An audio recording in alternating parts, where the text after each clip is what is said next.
මේ උදාර මනුෂ්‍යයා ගැන සම්බුදුවරු අනාවැකි පළ කරතා දැඩිවගත් සිතුවිල්ලක් විසින් පුද්ගලයෙකුව මෙහෙයවනු ලබන බව බොහෝ අය නොදන්නා දෙයකි. ඇතැම් විට එය හොඳ හෝ නරක පිළිබඳ විනිශ්චයක් විය හැකිය. එහෙත් එය කෙනෙකුගේ ජීවිතය හසුරුවයි. එය ආත්ම දහස් ගණනක් ඔහුව මෙහෙවිය හැකි කාන්දන් ශක්තියක් බඳු දෙයකි. ඇතැම් මිනිසෙක් පලි ගැනීමේ ආශාව, දැඩි ආදරය, දැඩි මෝහය ආදිය බලවත්ව උපදවයි. කල්ප ගණන් ඔහුගේ ජීවිතය තුල කිඳා බැස ගන්නේ එසේ දැඩිව අදිටන් කරගත් දේය.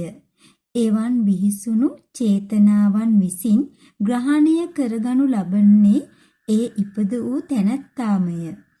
එයින් නිදහස් වීම ඔහුට ලෙහෙසි නැත. ඔහු එහි සිරිකරුවෙකි.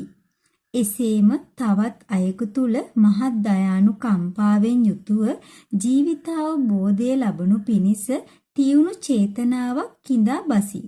එය ඉටු කර දෙනුවස් ඒ උපන් චේතනාවම පසුපසින් සිට ඔහුව මෙහෙවයි. මේ තරුණයා තුල සිදු වූයේද එවන් දෙයකි. බිහිසුණු රළගිඩි පෙරලෙන මහ සයුරේහි මවත් රැක ගනිමින් දිවි ගලවා ගැනීමේ සටනක යෙදී සිටි අයෙකු බුදු බව පතන්නට සිටීම පවා පුදුම සහගත නොවේද? එදා ඔහුගේ සිතෙහි උපන් සිතුවිල්ල ඔහුටත් රහසේ සිත තුල වැඩුණේය. කාලයේද වේගින් ගෙවි ගියේය. කෙතරම් වේගයෙන් ගෙවි ගියේද යත් අසංඛ්‍ය කල්ප දහසක්ම ගෙවි ගියේය.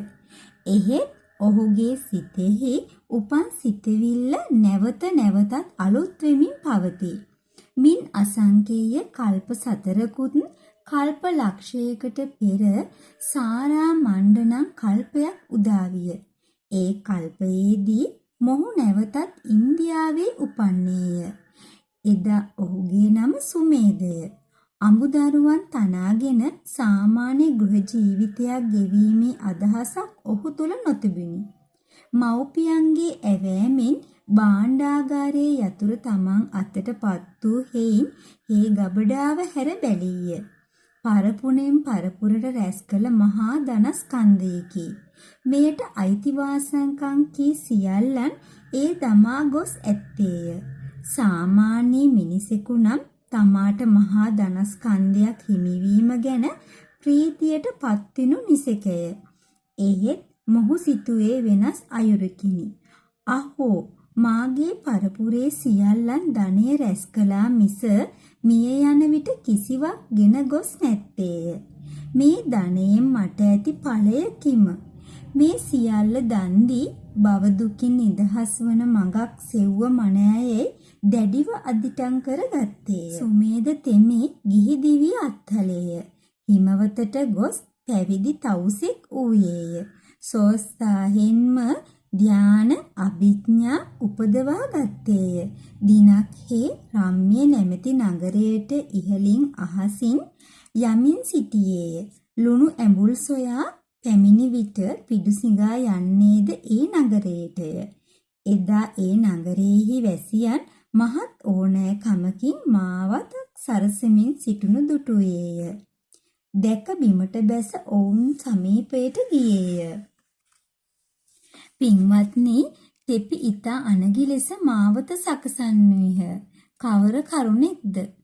තපස්වීන් වහන්ස ලෝසත භව දුකින් මුදවන දීපංකර නැමැති සම්බුදු රදානෝ බික් සංගන පිරිවර අප ගම්පියසට වඩිනාසේක. මාවත සකසනුයේ ඒ නිසාය. ලෝසත භව දුකින් මුදවන සම්බුදු රද යන වදන් ඇසෙත්ම සුමේද තවුසාගේ සියු ළඟ කිලිපොලා ගියේය. සිතෙහි මහත් ආනන්දයක් උපන්නේය. තමාටත් මාවතේ කොටසක් සකසන්නට ඕනෑය කියා ඉල්ලා ගත්තේය. තවුසාට ලැබුණේ මඩ කලින් ගැවසීගත් දුෂ්කර කොටසකි. ඔහුට සිය එර්දි බලයෙන් ඒ සැනකින්ම නිමා කළ හැකිය. එහෙත් දහඩිය මුගුරු වගුරුවා වෙහෙස මහන්සි වී මාවත සකසන්නට සිතා උදැල්ලක් හා පැසක් ඉල්ලාගෙන පස් දමදමා තුනී කරන්නට පටන් ගත්තේය. එක්වරම කිසියම් අද්භූත නිහඬියාවකින් අවට සංසිදී ගියේය. හිස ඔසවා බැලීය. net අදහාගත නොහැකි දෙයකි. ලෝසත බවදුකින් මුදවන මුනිදානෝ වඩිනාසේක. තවුසා කලබල විය. මාලද මාවතේ කොටස නිමා කරන්නට තවම බැරි විය. මන් දැන් කුමක් කරම්ද? දැන් ඔහු බුදුන් දෙසත් බලයි මඩ දෙසත් බලයි. තවත් බලා සිටින්නට දෙයක් නොතිබුණේය. බුදුන් දෙසට හිස පිහිටවන ලෙස මඩ මත වහා මුනින් වැටි වැඳගත්තේය. ලෝසත බව දුකින් මුදවන මහා මුනිදානන් වහන්ස මඩ මතින් නොවැඩිය මැනව මා පිට මතින් වැඩිය මැනයි හඬ නගා කීවේය. දීපංකර භාග්‍යවතුන් වහන්සේ තවුසා සමීපයේහි සිට මෙය කීසේක. මහණෙනි, තථාගතයන්ට පිටමතින් වඩින්නට කියා මඩෙහි වැතිරී සිටින මේ මහානුභාව ඇති තවුසා දෙස බලව්. මොහු මතු බුදුවන බුද්ධාංකුරයකි. ඒ සඳහා මොහු බොහෝ කල් පෙරුම් පිරිය යුතු වන්නේය.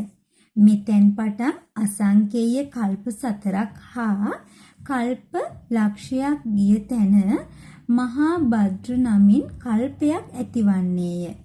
ඒ කල්පයේහි මොහුට පළමු තවත් බුදුවරු 3 නමක් ලොව පහළවන්නේය. සිව්වැන්නියා ලෙස සම්බුදු බවට පත්වන්නේ මොහුය. මහණෙනි, එකල ඒ බුදුන්ගේ නම ගෞතම වන්නේය. ඒ බුදුන් මෙහි කිඹුල්වත් නම් නුවර උපත ලබන්නේය. සුදු උන්නන් නිරිදෙක් පියා වන්නේය. මහා මායා නම් දේවිය මව් වන්නේය. ඇසතු නම් රුක් සෙවණක විදුරසුන් අරා වැඩහිඳ සේනා සහිත මරු පරදවා සම්බුදු වන්නේය. මහණෙනි, දැන් මාහට භද්‍ර හා සුභද්‍ර නමින් සොඳුරු අගසව් යුවලක් සිටින සෙයින්ම ගෞතම නැමැති ඒ බුදුන්ටද සාරිපුත්ත හා මොග්ගල්ලාන නමින් සොඳුරු අගසව් යුවලක් වන්නාහ. දැන් මාගේ උපස්ථායක අනුරුද්ධ භික්ෂුව සෙයින් ඒ බුදුන්ටද ආනන්ද නමින් අග්‍ර උපස්ථායක භික්ෂුවක් වන්නේය. දැන් මාහට තිස්සා හා උපතිස්සා නමින් අග්‍ර ශාවිකා භික්ෂුණී යුවලක් සිටින සෙයින්ම ඒ බුදුන්ටද කේමා හා උප්පලවන් නමින් අග්‍ර ශාවිකා භික්ෂුණී යුවලක් වන්නාහ. මා සෙයින්ම ඒ ගෞතම බුදුහුද බොහෝ ලෝසතුන් බව දුකින් මුදවන්නාහ. සුමේද තවුසාට මේ සිහිනයක් බඳුය. බුදු කෙනෙකු විසින් අනාගත බුදු කෙනෙකු පිළිබඳ අනාවැකියක් පවසනු ලබයි. ඒ තමා ගැනය. හේ මනාව සවන් දී සිටියේය. ඉක්බිති දීපංකර බුදුරදානෝ මේ වදාළ තවුස නැගී සිටුව. තොප මහා පිනැත්තේකි. පෙර සිටි බෝසත්වරුන් බුදු බව ලබන්නට උපනිශ්‍රය වන බුද්ධ කාරක ධර්මයෝ පුරණ ලද්දාහ.